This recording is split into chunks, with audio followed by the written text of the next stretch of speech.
शेतकरी मान्सूनच्या प्रतीक्षेत असताना मृग नक्षत्राच्या शेवटच्या दिवशी पावसाचे आगमन झाल्याने शेतकऱ्यांनी लगबगीने खरीप हंगामातील धान पिकाची रोवणी केली।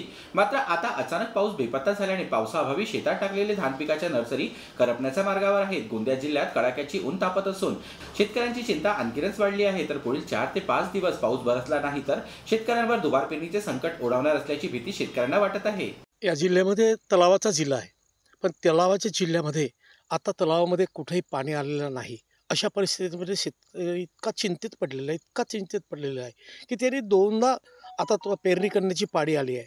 मृग नक्षत्र तसाच गेला आणि जो नक्षत्र आहे तो पण पूर्ण गेला आणि पहिल्यांदा धानाची नर्सरी टाकली आणि त्या नर्सरीमध्ये एकदा वरचा दाणा होता तो तसाच राहिला आणि थोडासा पाऊस आला होता, त्याच्यामुळे खालचा दाणा वापला आणि दोन्हीही पेरणी केलेली दोन्ही जाती आजच्या घडीला मरण्याच्या स्थितीत आलेल्या आहेत। तलावात पाणी नाही, पिण्याच्या पाण्याचा शॉर्टेज होत आहे।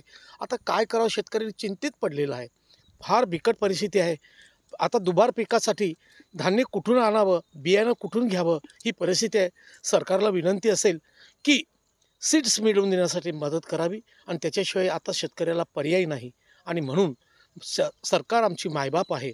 या ठिकाणी पंचनामे करावेत आणि पंचनामे करून त्याचा चांगली मदत करावी ही या सरकारवरती थोडा विश्वास आहे, ते करतील असं आम्हाला वाटतंय। करपा चालली शेती आणि डबल पेरणी करता आता धान्य आता इकडून तिकडून जमवून ते आता पेरणी करून राहिले बिचारे काही लोक।